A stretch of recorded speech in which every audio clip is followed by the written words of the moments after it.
رب اشرح لي صدري ويسر لي أمري واحلل عقدة من لساني يفقهوا قولي واجعل لي وزيرا من أهلي۔ پارہ نمبر 17 آج ہم پڑھیں گے۔ میں نے کل آپ سے سوال کیا تھا کہ سورہ کہف کی روشنی میں جو 6 چیزیں ہمیں بتائی گئی تھیں جن سے ہم دجال کے فتنے سے بچ سکتے ہیں، ان 6 چیزوں کے لیے آپ نے کیا سوچا ہے کہ آپ کیا کریں گے؟ بہت سارے جوابات آپ نے دیے، اس کو یہاں سم اپ کرنا تو ممکن بھی نہیں تھا، اور وہ ظاہری بات ہے کہ ہر ایک کے لیے مختلف چیلنجز ہیں، ہر ایک کی مختلف پلاننگ ہے۔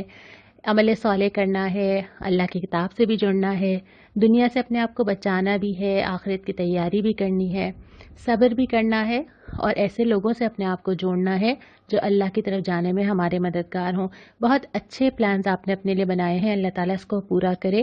میں اس کو یہ سوچ رہی تھی کہ یہ جو رمضان المبارک گزر رہا ہے، یہ ساری چیزیں کروا رہے ہیں ہم سے۔ آپ دیکھیے آپ کتنا عمل صالح آج کل کر رہے ہیں جو پہلے نہیں ہو پا رہا تھا۔ اللہ کی کتاب سے تعلق، آپ روزانہ اتنا وقت دے رہے ہیں قرآن کو، پھر اس کے بعد آخرت حاصل کرنا چاہ رہے ہیں، دنیا کی کتنی چیزیں سب پیچھے چلی گئی ہیں، آپس میں جڑے ہوئے ہیں، سب مل کے یہ ایک چیز لے کے چل رہے ہیں، صبر کا مظاہرہ کر رہے ہیں، روزے رکھ رہے ہیں۔ تو یہ جو رمضان ہے نا، یہ پوری زندگی کا ٹریننگ پروگرام تھا۔ تو یہ جو 30 ڈیز کا ہم گزار رہے ہیں پیریڈ، یہ ہمیں تیار کر رہا ہے کہ باقی کے 11 مہینے کیا کرنا ہے۔ تو جس طرح کی زندگی ابھی گزر رہی ہے، اسی زندگی کو اسی طرح گزارنا ہے۔ یہ بھی ذہن میں رکھیے کہ یہ دجال سے بچنا ہی صرف نہیں، بلکہ زندگی کے لیے انتہائی اہم چیزیں ہیں جس کے بغیر کوئی مومن نجات پا ہی نہیں سکتا۔ تو اصل میں تو ان چیزوں کی وجہ سے انسان کا مائنڈ سیٹ اور لائف سٹائل دونوں چینج ہو جاتے ہیں۔ تو یہ دونوں چیزیں تو مجھے بدلنی ہی ہیں آخرت کے لیے اگر مجھے تیاری کرنی ہے۔ کچھ لوگوں نے مجھ سے یہ بھی پوچھا ہے کہ ہم کتاب اللہ سے تعلق کے لیے کیا کریں، رمضان کے بعد کیسے رکھیں۔ تو ہم انشاءاللہ تعالیٰ اس کے آپ کے مشورے ہم چاہتے ہیں، آپ دیجئے مشورے۔ آپ کا کیا خیال ہے کہ آپ اس قرآن کو رمضان کے بعد کتنا ٹائم دیں گے؟ آپ کو لگتا ہے کہ اس وقت اگر ہم روزانہ آپ تلاوت کر رہے ہوں گے، ترجمہ پڑھ رہے ہوں گے، آپ کو لگتا ہے کہ جب ایک دفعہ رمضان ختم ہو جائے گا، لاک ڈاؤن ختم ہو جائے گا، زندگی کھل جائے گی، اس کے بعد بھی ہم قرآن کو ٹائم دیں گے؟ آج سوچئے، فیصلہ کیجئے، اللہ سے مدد مانگیے اور قدم رکھ دیجئے، آگے اللہ تعالیٰ خود ہی آسان کر دے گا۔ پارہ نمبر 17 سورہ انبیاء شروع ہوتی ہے، اور یہ پارہ 2 صورتوں پر مشتمل ہے۔ آدھے سے پارے میں سورہ انبیاء ہے اور آدھے سے پارے میں سورہ حج ہے۔ سورہ انبیاء مکی صورت ہے، اور ابتدا ہی میں فرمایا گیا کہ لوگوں کو لعب نے غفلت میں ڈال رکھا ہے۔ کیا چیز ہے یہ لعب؟ لعب کہتے ہیں اس چیز کو جو انسان کے کسی کام کی نہ ہو، جس میں انسان وقت لگا دے، کچھ حاصل نہیں ہو رہا، بہت سارا زندگی کا حصہ اس میں صرف کر دے، ایٹ دی اینڈ وہ بیکار چیز ہے جس نے انسان کو کچھ نہیں دینا۔ اب یہ لعب بھی ہم سب کی زندگیوں میں ڈیفرنٹ ہوتے ہیں۔ ہمارا ٹائم کہاں جاتا ہے؟ اگر ہم اپنے وقت کا جائزہ لیں کہ روزانہ ہم اپنا ٹائم کہاں سپینڈ کرتے ہیں، اس کو آڈٹ کریں، تو اپنی زندگی کے لعب ہم خود ہی نکال لیں گے۔ فار ایگزامپل سوشل میڈیا ہو سکتا ہے، فار ایگزامپل بہت زیادہ ڈیکوریشن پیسز جمع کر کے ان کی صفائی ہو سکتی ہے، فار ایگزامپل بہت ساری فضول ایپس یا بہت سارے گیمز ہو سکتے ہیں۔ تو ہر ایک کی زندگی کی یہ لعب کی ڈیفینیشن بالکل الگ ہوگی۔ میرے وہ انٹرسٹ جہاں میں وقت لگاتی ہوں، جہاں میں پیسہ لگاتی ہوں، جبکہ آخر میں مجھے اس کا کوئی فائدہ نہیں ہے، کچھ حاصل نہیں ہو رہا۔ ہو سکتا ہے کہ وہ کینڈی کرش ہو سکتا ہے کہ وہ فیس بک ہو سکتا ہے وہ یوٹیوب ہو، یا اس طرح کی کوئی بھی چیز ہو سکتی ہے۔ یہ ہمیں اپنے یہاں خود ہی دیکھنا پڑے گا کہ ہماری زندگی میں لعب کیا ہے۔ پھر اس کے بعد فرمایا کہ ہمیشہ جو رسول بھیجے گئے نا، وہ انسانوں سے ہی بھیجے گئے ہیں، تاکہ لوگوں کے سامنے ایک مکمل نمونہ آ سکے، کوئی یہ نہ کہے کہ اچھا یہ تو فرشتے تھے نا، ان کے سامنے تو وہ ضروریات نہیں تھی جو انسانوں کی ہوتی ہیں۔ تو اللہ تعالیٰ نے نمونہ انسانوں میں سے ہی بھیجا، اور پھر یہ بھی فرمایا کہ یہ کائنات اور زندگی کھیل نہیں بنائی اللہ تعالیٰ نے۔ اگر اللہ چاہتا تو اپنی مرضی سے سب کو چلا لیتا، اور اللہ تعالیٰ کو یہ ساری چیزیں بنانے کی ضرورت کیا تھی؟ اللہ تمہارے لیے ایک امتحان گاہ بناتا ہے، اور تمہیں اس میں سے سرخرو ہونا ہے، یہ ایک سنجیدہ معاملہ ہے، اس کو بہت لائٹلی نہیں لینا چاہیے۔ پھر یہ کہ اللہ بزرگ و برتر اور خالق کائنات ہے، اس کے بارے میں سوال اٹھائے گئے ہیں، وہی سارے سوال کہ اگر اللہ نہ چاہے تو پھر زندگی کی کائنات کی یہ ساری چیزیں کیسے چلیں گی۔ پھر فرمایا کل نفس ذائقۃ الموت، یعنی ہر انسان کو موت کا مزہ چکھنا ہے، ہر انسان نے۔ یہ وہ چیز ہے جس کے بارے میں ہم ڈینائل میں چلے جاتے ہیں نا. ہم مردے کے قریب جاتے ہوئے ڈرتے ہیں. ہم میں سے شاید ہی بہت کم لوگوں نے مردوں کو نہلایا ہو. ہمیں خوف آتا ہے, ہم اس چیز کو فیس کرنا نہیں چاہتے. لیکن یہ ہونا ہے, یہ نہ پہلے کوئی رکا ہے نہ آئندہ کسی کے ساتھ ہوگا. ہمیں جس سے جتنی بھی محبت ہو, ہمارے ماں باپ ہوں, ہمارے دادا دادی ہوں, ہمارے کوئی بھی کلوز فیملی ممبرز ہوں, ہم کسی کو روک تو نہیں سکیں. تو ون بائی ون تو ٹرن ہی آنی ہے نا, کس کی پہلے آ جائے اور کس کی بعد میں آ جائے. تو یہ تو ممکن ہی نہیں ہے کہ انسان اس سے بھاگ سکے. اس کے بعد ایک چیز اللہ تعالیٰ نے پوچھی تھی جو کہ مجھے بھی بہت محسوس ہوئی اور شاید آپ کو بھی, کہ اگر اللہ تمہارے لیے زمین کو تنگ کر دے, تم دیکھتے نہیں ہو کہ اللہ زمین کو تنگ کرتا چلا جا رہا ہے. یہ زمین کا تنگ کرنا کیا ہوتا ہے؟ گھروں میں موجود ہے, نکل ہی نہیں سکتے. پارکس موجود ہیں, نہیں جا سکتے. مالز موجود ہیں, نہیں جا سکتے. ملک سے باہر جانا چاہتے ہیں, نہیں جا سکتے. چھٹیاں آ رہی ہیں, گھومنے نہیں جا سکتے. فیملیز ڈیوائیڈ ہوئی ہوئی ہیں, آپس میں مل نہیں سکتی. یہ زمین کا تنگ کیا جانا. اور کیا ہوتا ہے کہ اگر اللہ کوئی ذرا سا ایسا مسئلہ لے کر آ جائے تو زندگی کی وہ ساری پلاننگ ایک طرف ہو جاتی ہے. کیا کبھی ہو سکتا تھا کہ ساری ایئر لائنز ہی بند ہو جائیں گی؟ کبھی ہم امیجن کر سکتے تھے؟ ہم امیجن کر سکتے تھے کہ ساری پبلک ٹرانسپورٹ بند ہو جائے گی؟ تو اللہ تعالیٰ تو زمین کو ایسے بھی تنگ کر سکتا ہے کہ انسان نکلنے کے قابل نہ رہے. اور یہ اللہ کی ایک نشانی ہے کہ اس سے عبرت لینی چاہیے. اس کے بعد پھر دوسرا ربع آتا ہے, اس میں حضرت ابراہیم علیہ السلام کا ذکر آتا ہے. اور حضرت ابراہیم کا کئی جگہ قرآن میں ذکر آیا. اس کی وجہ یہ ہے کہ خواہ وہ نصرانی ہوں, خواہ وہ قریش ہوں, خواہ وہ یہودی ہوں, سب کے سب حضرت ابراہیم کے معاملے میں یکسو تھے اور سب حضرت ابراہیم کو فالو کرتے تھے. تو یہی اسی لیے بار بار آتا ہے کہ حضرت ابراہیم تو شرک کرنے والے نہیں تھے. اس کے بعد حضرت ابراہیم کا پورا واقعہ آتا ہے جب وہ آگ میں ڈالے جاتے ہیں اور اللہ تعالیٰ کی مدد آتی ہے اور کہہ دیا جاتا ہے کہ اے آگ ٹھنڈی ہو جاؤ, اور وہ ٹھنڈی ہو جاتی ہے. اور اس کے بعد اس واقعے کو سنانے کے بعد اللہ تعالیٰ اپنے نیک بندوں کو تنہا نہیں چھوڑتا. یہ بہت ہی بڑی تسلی ہے. اس کو ذرا محسوس کیجئے. اللہ تعالیٰ وعدہ کرتا ہے کہ جو میرے نیک بندے ہوں گے نا, اللہ تعالیٰ کہیں نہ کہیں سے ان کے اسباب نکالے گا, ان کے لیے آسانی کرے گا, ان کے لیے چیزوں کو مشکل ہونے سے اور بچا لے گا. اور یہاں بہت سارے نبیوں کا ذکر کیا ہے جو کہ میں وقت کی کمی کی وجہ سے پورا نہیں رکھ رہی ہوں. ذکر تھا کہ ہم نے لوط کو بچا لیا عذاب سے, ہم نے نوح اور اس کے ساتھیوں کو بچا لیا عذاب سے, ہم نے سلیمان کی رہنمائی کی, ہم نے داؤد کو سکھایا, ہم نے سلیمان کے لیے چیزوں کو مسخر کیا, ہم نے ایوب کی تکلیف دوری کی. اسی طرح ہم نے اسماعیل, ذوالکفل, ہم نے حضرت یونس کو غم سے نجات دی, حضرت زکریا کی دعا قبول کی, حضرت مریم کو نشانی دی علیہم السلام. یہ سارے کے سارے نام گنوائے ہیں کہ اللہ تعالیٰ نے کبھی نہیں چھوڑا اپنے نیک بندوں کو, اور اللہ تعالیٰ آئندہ بھی نہیں چھوڑے گا, اور اللہ ان کو بچا بھی لے گا مشکلات اور تکلیف سے. اللہ پہ یقین, عمل صالح, اس کے بعد اللہ کے حوالے کر دینا ہوتا ہے کہ اللہ بس یہ معاملہ ہے اور آپ نے سنبھالنا ہے, اور اللہ تعالیٰ سنبھالتا ہے. پھر یہ بھی فرمایا کہ اللہ کسی مومن کی ناقدری نہیں کرے گا. یہ جو قدر ہوتی ہے نا, ہمیں لگتا ہے کہ دنیا میں تو لوگ ہماری قدر ہی نہیں کرتے. کیسا محسوس نہیں ہوتا؟ ہماری انٹینشن صحیح ہوتی ہیں, ہم کسی کے ساتھ برا نہیں کرنا چاہتے, ہم کسی کے ساتھ زیادتی نہیں کرتے, ہم سب اپنے دل میں یہی فیل کرتے ہیں, اور ہمیں لگتا ہے کہ ہمیں لوگوں نے شاید نہیں سمجھا. اور کبھی ہمارے دل میں یہ تکلیف ہوتی ہے کہ لوگوں کو اندازہ نہیں ہے اور لوگ مجھے کیا کیا سمجھ رہے ہیں. اور کبھی کبھی آپ کے دل میں یہ بہت دکھ ہوتا ہے کہ لوگ میری قدر نہیں کر رہے. اللہ تعالیٰ فرماتا ہے اللہ کسی کی ناقدری نہیں کرے گا. جس نے کبھی کوئی چھوٹی سی نیکی بھی کی ہوگی نا اللہ کے لیے, نہ اللہ اس کو بھولے گا, نہ ایسا ہوگا کہ اللہ اس کو نکال کے نہ لائے. وہ تو یہ بھی فرماتا ہے کہ ایک کانٹا بھی چپ جائے گا نا, اس کے بدلے بھی ثواب لکھا جائے گا. کوئی چیز گم جائے گی تو وہ جتنی دیر میں مومن تلاش کر رہا ہوگا نا, اس کو جو وقتی سی ایک گھبراہٹ یا وقتی سا ایک سٹریس ہوگا, اللہ تعالیٰ اس کے بدلے بھی ثواب لکھے گا. تو اللہ تعالیٰ ناقدری کرنے والا نہیں ہے, انسان ہے جو اللہ تعالیٰ کی ناقدری کر جاتے ہیں.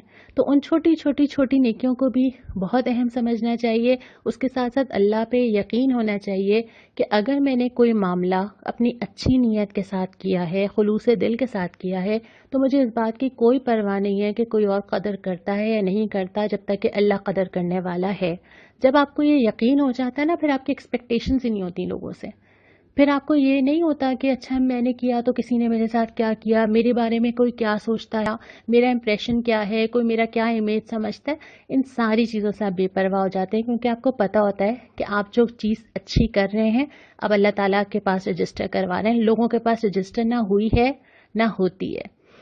اس کے بعد پھر فرمایا کہ قیامت کے دن سب کے سب اللہ کے سامنے پیش ہو جائیں گے, ہر چیز لے کر, اپنا اعمال نامہ لے کر خدا کے حضور پیش ہوں گے، سارے جواب دیں گے، ایک ایک چیز نکالی جائے گی، پوچھا جائے گا آ گئے، اور وہ کہیں گے کہ ہاں ہم آ گئے۔ پھر نبی کریم صلی اللہ علیہ وسلم کی بعثت کو اللہ کی نعمت قرار دیا گیا ہے کہ اللہ نے تمہارے اوپر بہت بڑا احسان کیا ہے کہ اللہ کا نبی بھیجا ہے تو تمہیں ہر چیز سکھا گیا، ہر چیز کی تعلیم دے دی۔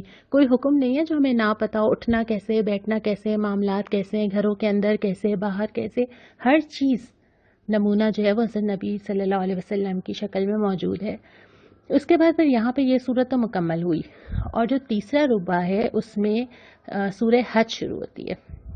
سورہ حج مدنی صورت ہے اور آغاز ہوتا ہے قیامت کے دن سے، کہ اتنا وہ خوفناک دن ہوگا کہ جو عورت اپنے بچے کو دودھ پلاتی ہے وہ بچے سے غافل ہو جائے گی، یعنی کسی بھی انسان کے سب سے بے غرض رشتہ جو ہوتا ہے وہ اپنی اولاد کے ساتھ ہوتا ہے، تو وہ اولاد سے بے پرواہ ہو جائے گی، جو حاملہ ہوگی اس کا حمل گر جائے گا، اور بہت ہی خوفناک یہ چیز ہوگی۔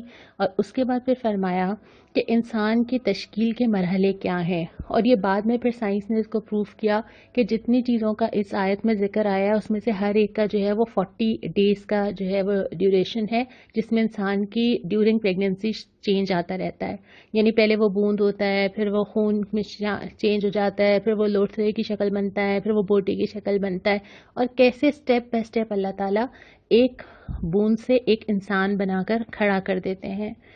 اس کے بعد فرمایا کہ جب اللہ تعالیٰ نے جان ایک دفعہ ڈال دی تو دوبارہ جان دینا، جان لینا اللہ تعالیٰ کے لیے تو کوئی مشکل نہیں ہے، وہ نیند کی حالت میں ہو روزانہ جان کا نکلنا اور جان کا واپس آنا، یا وہ مرنے کے بعد دوبارہ ہو، اللہ کے لیے کوئی مشکل نہیں ہے۔ اور ایک اور چیز بھی یہاں پہ فرمائی تھی کہ انسان ایک بدترین عمر تک پہنچ جاتا ہے کہ سب کچھ جاننے کے بعد کچھ نہ جانے۔ ایک سٹیج ایسی آتی ہے جس میں اس کو لگتا ہے کہ بس مجھے سب پتہ ہے، جو پاور، جو سمجھ میرے پاس ہے بس یہی سب سے زیادہ ہے۔ پھر جب آپ مڈ لائف سے گزرتے ہیں تو آپ کو پتہ چل جاتا ہے کہ چیزیں آپ کے ہاتھ سے سلپ ہو رہی ہیں اور آپ ان کو روک نہیں پاتے۔ آپ کے ہاتھوں کے رنکلز ہوتے ہیں، آپ کی سکن کا ٹیکسچر چینج ہونا شروع ہو جاتا ہے، آپ کا جسم آپ کا ساتھ نہیں دیتا، آپ کو کھانے پینے میں پرابلمز ہونے لگتے ہیں، تو پھر آپ کو پتہ چلتا ہے کہ اچھا یہ طاقت نے ہمیشہ نہیں رہنا تھا، اور اب ہر آنے والا دن اس کو کم ہی کرے گا۔ اور پھر ایک سٹیج وہ جس کو خاص طور پہ قرآن نے کہا ہے کہ سب کچھ جاننے کے بعد بھی نہ جانے، سب کچھ جانتا ہے، ایک بچے سے شروع ہوتا ہے، نہ کھانا آتا ہے، نہ چلنا آتا ہے، نہ بولنا آتا ہے، سب جان لیتا ہے، پھر آہستہ آہستہ ڈکلائن کے ساتھ پھر انہی بزرگوں کی شکل میں ایک ضعیف شکل اختیار کرتا ہے، نہ بولنا جانتا ہے، نہ کھانا جانتا ہے، نہ بیٹھنا جانتا ہے نا۔ تو اللہ تعالیٰ کیسے انسان کو اس کی آنکھوں کے سامنے ہی دکھاتا ہے کہ وہ ایک طاقت تک پہنچتا ہے اور پھر کمزوری کی طرف سفر کرتا ہے۔ پھر فرمایا کہ لوگوں میں سے کوئی ایسا بھی ہے جو کنارے پہ رہ کے اللہ کی بندگی کرتا ہے۔ کنارہ کیا ہوتا ہے؟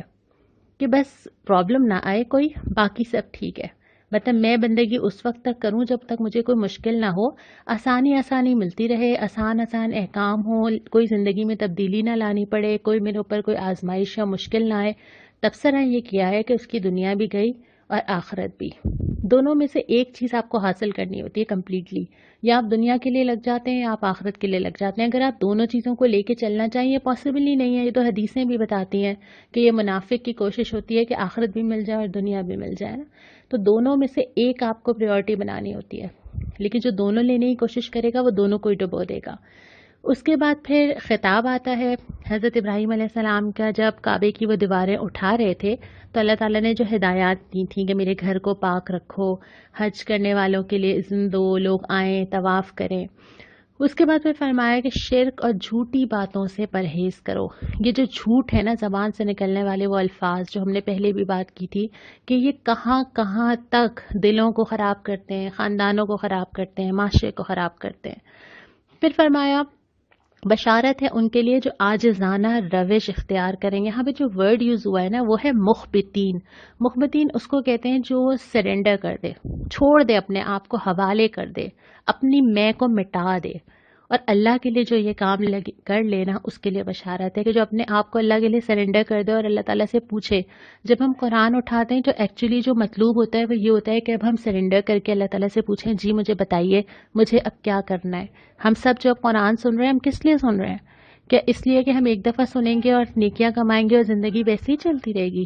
نہیں، زندگی ویسی نہیں چلے گی۔ تو اس چیز کو یہاں پہ فرمایا ہے کہ جو عاجزی اختیار کریں اور وہ اپنی میں مٹا کے اللہ کے سامنے